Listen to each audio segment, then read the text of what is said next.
Olá, meus irmãos, boa noite.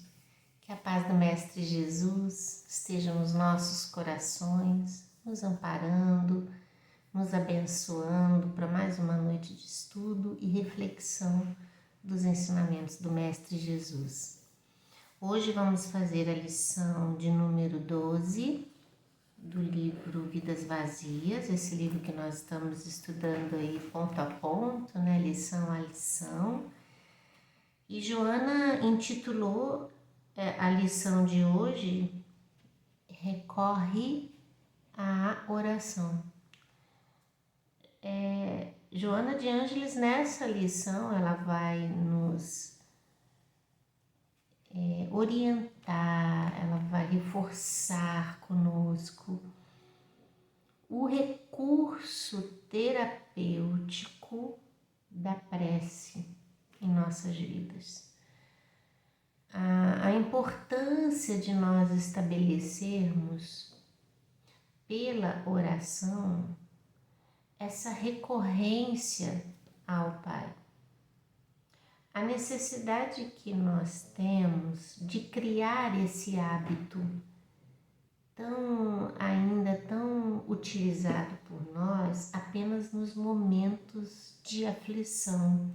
É como se a gente utilizasse desse recurso apenas quando estivéssemos passando por provações, por dificuldades. E ela vem nessa lição desconstruir isso, dizer para nós que nós não deveríamos ter essa conduta, porque a oração, ela potencializa em nós as energias do bem. Nessa conexão que a gente faz com os bons espíritos, com os nossos protetores, com Deus, né? E que nos daria a nutrição espiritual que a gente precisa. Então ela vem numa lição assim, tentando desconstruir esse conceito que nós temos da oração, essa reflexão que nós temos da oração e nos fazendo pensar de modo melhor, né, sobre essa prática. Ela inicia o capítulo dizendo assim, a oração é um sublime instrumento de que a criatura humana deve utilizar-se para a nutrição da alma. Então, meus irmãos, ela coloca a prece no campo do alimento da alma. E como alimento, ela é necessária diariamente. Pensa bem nisso, né? Porque certas palavras, elas têm uma ideia muito precisa. Uma vez que você fala em nutrir, você pensa em se abastecer das reservas, né, que você necessita para o bom desempenho do seu cotidiano. No caso da vida física, seria a nutrição alimentar, o alimento que fortalece a saúde do corpo físico. Quando ela fala disso e ela diz que é a nutrição da alma, ela está dizendo que a gente precisa também desse alimento espiritual diariamente para o nosso equilíbrio, para a nossa saúde. E a oração funcionaria então para nós como esse alimento. Olha que ela já começa a lição despertando o nosso coração talvez para uma outra ideia da prece e não como um recurso a ser usado nas horas de sufoco, né, de desespero. Ela diz assim, sempre e em qualquer circunstância, a oração será um tônico vigoroso, capaz de estabelecer um equilíbrio e manter a paz. Olha, eu acho que todos nós já passamos por situações assim. Há pessoas que falam, né, que às vezes estão tão desesperadas que dizem assim, não consigo nem orar. Olha como que isso é importante, a gente pensar até sobre isso. Porque a gente às vezes vai orar na hora do desespero. Não é um hábito, não é uma conduta, não é um comportamento. A conexão não se estabelece facilmente, porque a gente já não estabelece isso diariamente. Então, num dado momento, numa hora de aflição, numa hora de angústia, a gente quer esse contato com Deus. E é difícil, tanto que a gente mesmo diz, nossa, às vezes estou tão desesperado que eu não consigo nem orar. É verdade, é verdade. Porque está nos faltando tanto desse alimento que a gente não tem como recorrer às reservas que se estabelece quando a gente vai se nutrindo diariamente dessas energias todas, não é? Então, ela coloca que em qualquer circunstância, isso nos mantém a paz. Então, como eu estava dizendo, a gente já deve ter vivido isso, assim, horas em que a gente consegue parar para fazer uma oração, às vezes a gente está preocupado com alguma coisa, a gente está querendo pedir por alguém, que a gente sabe que está precisando e a gente começa embalado no sentimento de amor, de gratidão com o nosso semelhante e a Deus, né, nesse pedido, a gente sente que uma energia diferente toma conta do nosso íntimo. A prece, ela tem esse poder de estabelecer conosco e em nós esse equilíbrio e essa paz. Daí, volto a dizer, quando ela fala ali da necessidade da nutrição diária da alma, ela diz assim que é um vínculo de segurança para a preservação da nossa lucidez, tão afetada hoje em dia, né? Que nos manter lúcidos hoje está sendo uma tarefa difícil, né, meus irmãos? Porque eclodem de nós aquelas situações não tratadas, não bem elaboradas, não vividas, né? Que nos envolve o dia de hoje, é um fato. Mas também essa energia que paira sobre nossas cabeças, estabelecendo conosco essas sintonias. E a gente já estudou isso em 2 lições aí para trás, quando Joana de Ângeles nos explica isso, dessas sintonias, desse entrelaçamento nosso com as energias do outro, né? E nessa comunhão de ideias, de interesses, na grande maioria ainda muito fútil, muito desnecessário, e a gente acaba entrando cada vez mais nesse vazio existencial e sofrendo as consequências disso tudo. Então, manter hoje equilíbrio, manter sanidade, né? Manter paz, isso é tarefa dificílima. Então, quando ela coloca aqui que a prece é um vínculo de segurança para preservar nossa lucidez, isso é importantíssimo, né? Faculta-nos harmonia e júbilo nesse percurso existencial. A oração, deveria fazer parte mais frequente do cardápio existencial, na condição de tesouro, com possibilidades incomuns para o serviço da edificação interior.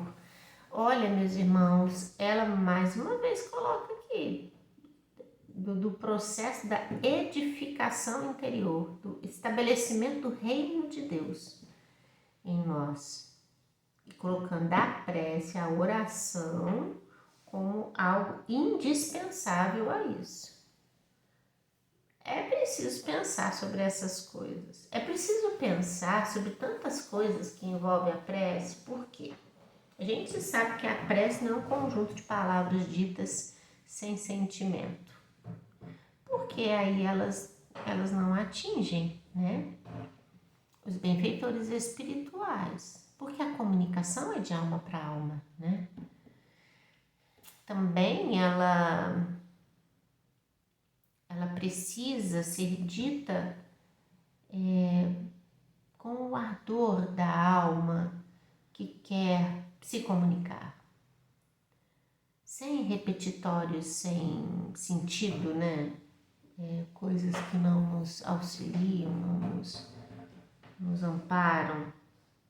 Então ela traz isso. Ao mesmo tempo que ela traz a necessidade de ser diária, ela quer nos dizer que ela precisa ser vivida com intensidade moral, né? E ela vai colocar isso aqui um pouquinho mais para frente.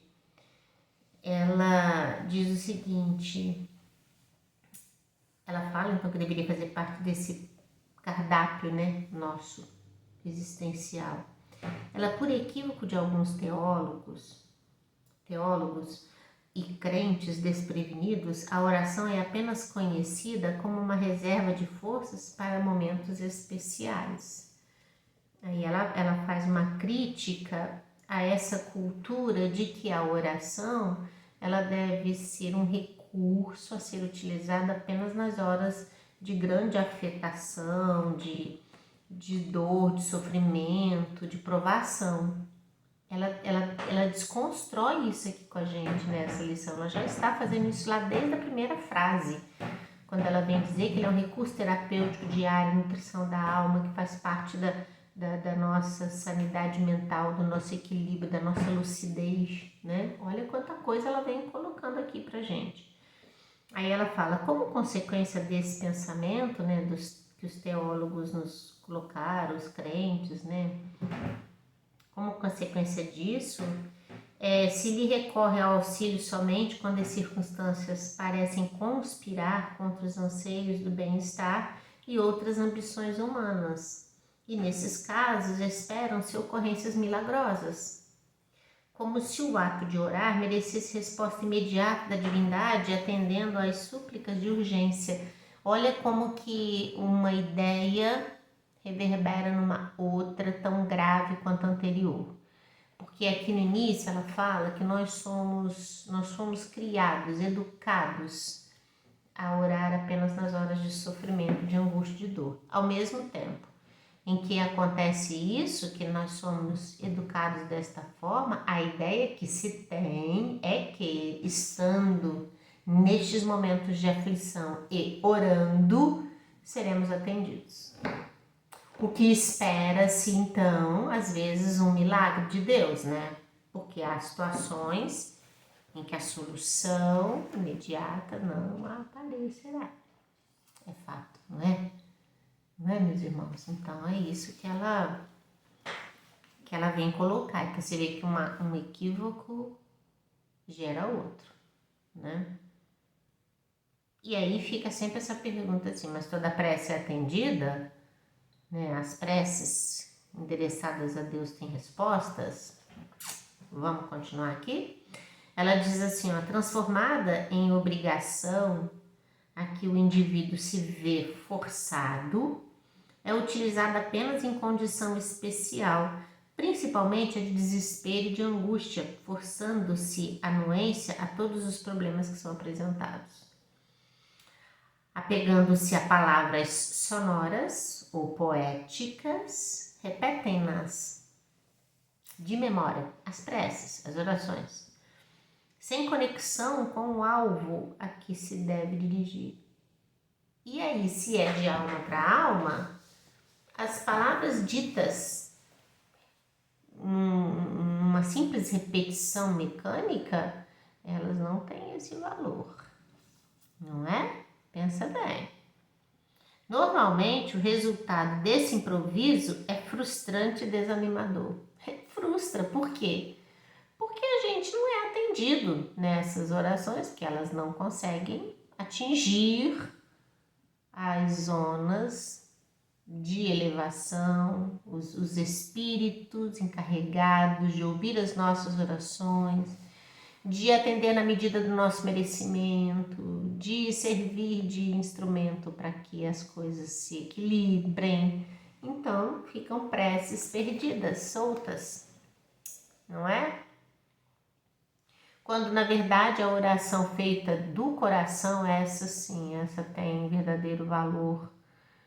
A gente lembra, e não tem como não lembrar, do livro Nosso Lar, né? Do tempo que André Luiz permanece no umbral do sofrimento, Um período que ele fica ali revoltado, reclamando, não entendendo, querendo entender, questionando, motivado pelo orgulho, pelo ressentimento, enfim, por todas essas coisas, até o dia que ele ora verdadeiramente e ele consegue enxergar a luz que ali estava e que ele não percebia. Prece ouvida, prece atendida de quem se despe de si mesmo para encontrar a Deus de forma límpida, pura, sem exigências, sem reclamações, apenas pedindo o amparo necessário.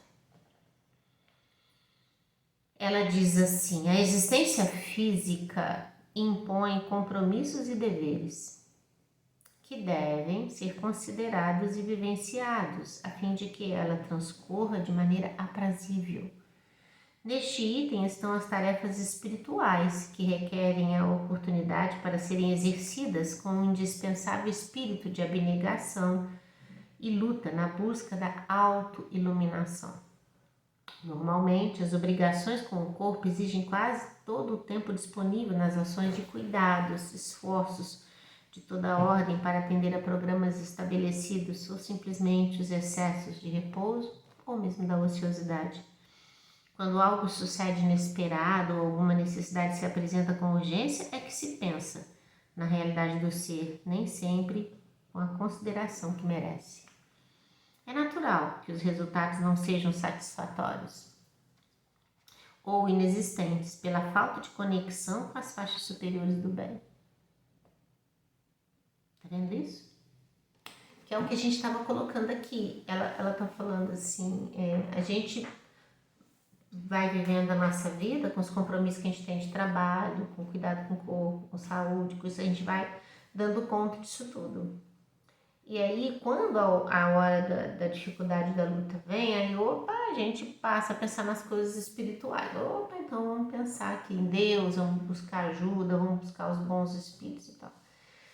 Esperando que de imediato isso seja atendido, né? Porque afinal de contas é assim que a gente foi educado, né? Orar nas horas de sufoco, pedindo essa ajuda e aguardando que essa ajuda venha. E ela diz a dificuldade que tem da gente estabelecer essa conexão com os benfeitores espirituais, como aquilo que eu estava falando para vocês, que às vezes a pessoa fala assim, tô tão desesperada que não consigo nem orar. É verdade, porque nos falta equilíbrio, porque a oração feita diariamente, ela estabelece em nós a nutrição da alma. Então, mesmo que as dificuldades venham, e elas virão, que as lutas venham, e elas virão, nós estaremos melhores, mais fortalecidos, mais renovados, confiantes para poder enfrentar, né? Ela diz assim que a oração não deve ser um hábito de petitórios inconsequentes, mas um programa de convívio mental e emocional com ideias boas. O comportamento saudável é requisito primordial para a vigência oracional no íntimo do ser humano. É como se fé sem obras, a gente entende isso, é morta, né? Que a oração nos aproxima do Pai, de Deus, dessa nossa essência divina. E, de certo modo, nos conecta com essa energia, fazendo-nos viver no cotidiano diário de uma forma mais sensível às coisas espirituais. E isso, por si só, já é muito grandioso, né? Ela diz, quando Jesus enunciou que tudo quanto pedirmos ao Pai orando, Ele nos concederá, deixou-nos clara a ideia de que fôssemos filhos devotados e merecedores das mercês desejadas. Isso está no capítulo Pedi e Obtereis, do Evangelho segundo o Espiritismo. É preciso a gente entender isso aqui. Por quê? Jesus, ele adota para conosco uma conduta de solicitude e amor. Jesus nos auxilia a entender o papel da nossa transformação moral na prática do bem e do amor, em que ele foi mestre incondicional. Mas Jesus sabia das nossas dificuldades, como são as de hoje, e que nós precisaríamos nos fortalecer, porque as imperfeições e as coisas do mundo físico nos excitaria de uma tal maneira que as coisas espirituais estariam sempre para outros planos e não para um primeiro plano na nossa vida. Então ele tenta dizer para nós de que Deus, com toda a sua bondade, atenderia aos nossos pedidos, ao mesmo tempo que a nossa busca fosse constante e não a busca de quem bate a porta e espera que as coisas cheguem, mas não, é de quem vai bater a porta, esperando que essa porta se abra, trazendo as possibilidades para o nosso crescimento. Então Jesus coloca o ser espiritual como um ser ativo na sua transformação moral. Então, aquilo que pedirmos a Deus, Ele nos concederá, já levando em conta o nosso merecimento, levando em conta a nossa procura, levando em conta a nossa busca verdadeira, levando em conta essa nossa conexão com Ele. Então, Deus nos atenderia segundo as nossas condições. Porque como Pai, saberia que certas coisas que pedíssemos não nos poderia ser concedido, tendo em vista que se assim fosse, nós nos prejudicaríamos. Como um pai aqui na terra, que o seu filho pede uma coisa e ele não dá porque sabe que aquilo vai prejudicá-lo. Então Deus pode não nos atender da forma como nós queremos, mas Deus ouve as nossas preces, as ditas do coração. Já estou até excluindo aquelas outras que eu nem chamo de prece, né? Chama aquela palavra repetida sem sentido, enfim. Deus ouve. Então, se a gente não pode ter a solução de um problema, se esse problema precisa ser vivido, então eis que Ele vai nos dar condições de enfrentá-lo. Por isso que as preces sempre são ouvidas, porque a resposta sempre virá, de uma forma ou de outra. Às vezes não do jeito que queremos, mas do jeito que precisamos e necessitamos. Olha que interessante isso, né? Jesus então diz assim, Jonas diz assim: portanto, difere de se ter uma conduta alienada e repentinamente buscar respostas benéficas para soluções injustificáveis. É diferente. Quando Jesus diz isso, João está dizendo aqui, quando Jesus falou isso, ele está querendo dizer dessa busca constante, da oração constante, como nutrição da alma. E não daquela feita apenas na hora do sufoco, querendo uma solução, se livrar de um problema, né? Aí ela diz assim, ora, portanto, sempre e sem cessar, seguro de que o intercâmbio oracional é da terra para o céu, a fim de que dê a correspondência, vibração de amor provinda do céu para a terra. A gente manda daqui, eles mandam de lá para cá e nos atinge a alma, né? A oração, no entanto, não se reduz apenas a palavras, iniciando-se no pensamento enriquecido no amor e de esperança que busca o apoio e o conforto, a diretriz e a segurança provinda dessas regiões sublimes, desses irmãos que trabalham em nome de Deus para atender as nossas orações, as orações emanadas dos corações humanos. Tem equipe de espíritos que trabalham para isso, para ouvir e atender segundo o consentimento de Deus, das leis divinas, aquilo que a gente solicita. Ela diz assim, que existe um eminente escritor e filósofo que em uma de suas narrações encerra um diálogo dizendo assim: arar é orar, o trabalho é uma oração, sem dúvida, né? Toda vez que a gente está trabalhando na edificação do bem, a gente está orando, porque uma prece quando está nisso aqui, nessa frase aqui, ó, quando Jesus enunciou tudo que pediste, deixou clara a ideia de que fôssemos filhos devotados, trabalhadores. Então, o trabalho no bem é sempre uma prece endereçada a Deus. A alma, reconhecendo a sua fragilidade e pobreza de recursos específicos, para atender à sua programação evolutiva, busca o núcleo de onde partem as energias superiores para a preservação da vida e tenta sintonizar mediante a oração com essas nascentes do bem. Por isso que, no fragor das lutas, quando as dificuldades se fazem mais graves, a mente dispara o apelo a Deus conforme é e se encontra na expectativa do socorro que sempre virá. Jamais uma oração fica sem a devida resposta. Nem sempre corresponde às aspirações de quem pede, porque a sabedoria divina sabe o que é melhor para nós.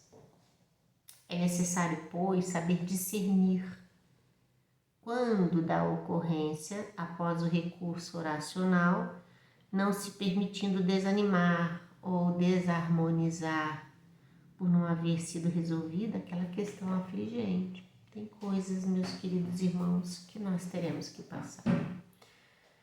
Mas a oração vai nos ajudar a passar por elas, buscando o nosso equilíbrio, né? Os benfeitores espirituais sempre nos advertem que a gente deve orar ao levantar, pedindo proteção para o dia que vai se desenvolver e gratidão também, demonstrando gratidão por mais um dia, os nossos olhos terem abertos e a gente ter a oportunidade de viver. E que também deveríamos orar ao deitar, porque é um momento de desligamento momentâneo do espírito, da vida ativa, e nessa hora a alma, gozando dessa liberdade, ela precisa de proteção para não se envolver em situações ruins, delicadas, cujo retorno ao corpo físico se faz com desgaste, cansaço, irritabilidade, medo, aflição. Então a proteção em todos os momentos é necessária, né? Ela diz aqui, nem tudo que ao ser humano em determinado momento parece ser um grande bem, o é de fato, pois que não poucas vezes esse entender transforma-se com o tempo, com as circunstâncias, em coisas que a gente nem desejaria viver. Então, Joana está colocando para nós aqui da nossa dificuldade, às vezes, de perceber o que a gente precisa de fato. Deus sabe do que a gente precisa. E há também quem diga que a gente não precisa orar, porque Deus sabe o que a gente precisa. Então, a gente não deveria orar. Esse pensamento é daqueles que entendem a prece só como algo para pedir. Então, claro, eu não preciso pedir nada para Deus, porque Deus sabe o que eu preciso. Mas, Joana está colocando aqui o que para nós? Que a prece é nutrição, é alimento da alma. Então, nem precisamos pedir nada mesmo não. É orar só, para estarmos juntos, próximos da seiva divina que nos alimenta, que nos fortalece. Ela diz assim, ó, toda vez que disponha de um tempo vazio, em vez de se permitir a devaneios e sonhos irrelevantes, ora, ela fala, entra em contato com a vida exuberante em toda parte, enriquece-te de paz e de alegria de viver. Quem ora com a frequência diária eleva-se espiritualmente, mantendo-se imperturbável em qualquer situação, Orar é um ato de comunhão com Deus. Olha, que vamos falar de novo aqui. Nós estamos falando da oração dentro de tudo aquilo que ela já falou. Desconsiderando aí palavras repetidas, né? Essas coisas todas que sem sentido, sem mecânicas, né? Desconsiderando isso, falando já da oração como a gente entende mesmo, né? Como amor e prática do bem. Ela finaliza assim: após atender as multidões, Jesus desaparecia da balbúrdia e dos comentários insensatos para orar a Deus no silêncio do deserto. Agora você veja só, se Jesus recorria à oração, você imagina nós, né? Pensa nisso. Nunca, pois, te sintas solitário ou triste, porque podes buscar a companhia celestial através da prece e enriquecer-te de luz e de amor. Linda essa lição, né? A gente está terminando aí um ano contado aqui na Terra, entrando em 2023, sempre a gente tem que entrar no ano cheio de esperança, confiança de que teremos anos sempre melhores, a humanidade mais evoluída, buscando melhor as coisas do bem e a gente também fazendo os nossos projetos para que o bem nasça primeiro dentro do nosso coração. Muita paz a todos vocês, muita alegria. Até semana que vem, já ano novo. Fiquem em paz.